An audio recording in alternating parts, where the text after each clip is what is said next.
बिस्मिल्लाहिर्रहमानिर्रहीम। मैं एडवोकेट हमाद रफ़ाकत आप सबसे मुखातब हूँ। दोस्तों और अजीज़ों, आज हम बात करेंगे ईरान और इसराइल की जो अपडेट्स चल रही हैं उस हवाले से बात करेंगे।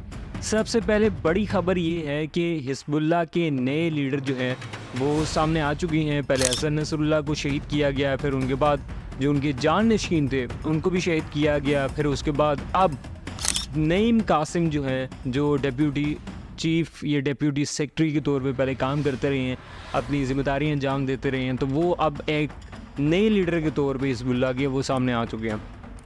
उसके साथ साथ ये मैं आपसे चीज़ शेयर करना चाहूँगा कि IDF ने, जो इसराइल डिफेंस मिनिस्टर हैं, उनकी तरफ से बयान सामने आया है और जिससे ये पता चल रहा है कि इसराइल ने हार मान ली है, जंग में अभी हार मान चुकी हैं।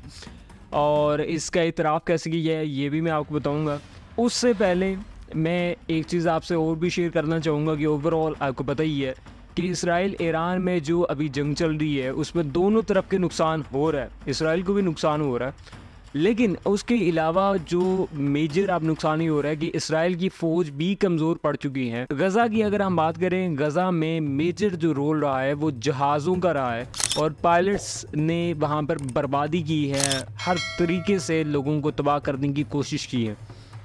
अब ऑब्वियसली प्रेशर भी होता है ऊपर से, तो उन्होंने इमारतों को भी तबाह किया है, बच्चों को भी मारा गया है। अब इतना डिप्रेशन होता है कि वो सुसाइड करने की तरफ जा रहे हैं। साथ ही पहले पिछली हमने वीडियो में बात की कि 30 मरकावा टैंक जो है वो तबाह हो चुके थे। अब तक जो है एक माह में 40 मरकावा टैंक जो हैं वो तबाह हो चुकी हैं। जो हाईएस्ट टेक्नोलॉजी के इसराइल के पास टैंक मौजूद है, लगभग 30 मिलियन के करीब एक टैंक है। फ्रांस के हवाले से एक बड़ी खबर देना चाहूँगा कि फ्रांस यूरोप की बेशतर कंट्रीज़ जो हैं, आपको पता ही है कि वो इसराइल के साथ खड़ी थी और अमेरिका के पीछे खड़ी थी।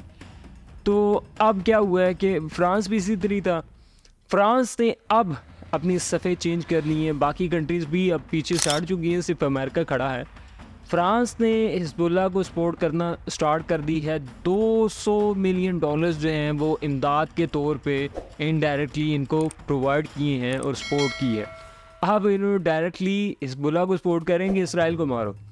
IDF के हवाले से जैसे हमने बात की थी कि IDF हार मानने की तरफ आ चुका है, समहाउ तस्लीम भी कर लिया है। कैसे? जैसे पहले नेतन्याहू ने भी कहा और डिफेंस मिनिस्टर ने भी पहले ये कहा था कि हम किसी किस्म की नेगोशिएशन नहीं करेंगे और फ़लस्तीन को या हिज़्बुल्लाह ईरान इनको कबूल नहीं करते और जो इन्होंने अटैक किया हम इस पर जवाबन कार्रवाई करेंगे। अब ये सफारती खानों से रबते कायम कर रहे हैं और नेगोशिएशंस के लिए भी रेडी हो रहे हैं, उस पर बातचीत करना स्टार्ट हुई है। तो ऑब्वियसली एक किस्म की हार मान ली है इन्होंने। अब रजब तैयब एर्दोगान की तरफ से अभी तक सिर्फ बातें ही की जा रही हैं। तुर्की की तरफ से जो भी बयानात आए हैं और ये कहा जा रहा है कि ये कर देंगे वो कर देंगे, लेकिन फिर भी अभी तक ट्रेड चल रही है। मोर देन 50 बिलियन जो है वो अभी ट्रेड चल रही है और एक्शन के हवाले से तो वो दूर दूर की बात है। हाँ, ये कहा जा रहा है कि हमारे पास ये मिसाइल मौजूद है, हम ये कर देंगे, आपके पास ये हैं तो हमारे पास ये हैं, लेकिन फिर भी स्टिल कोई एक्शन परफॉर्म नहीं किया जा रहा।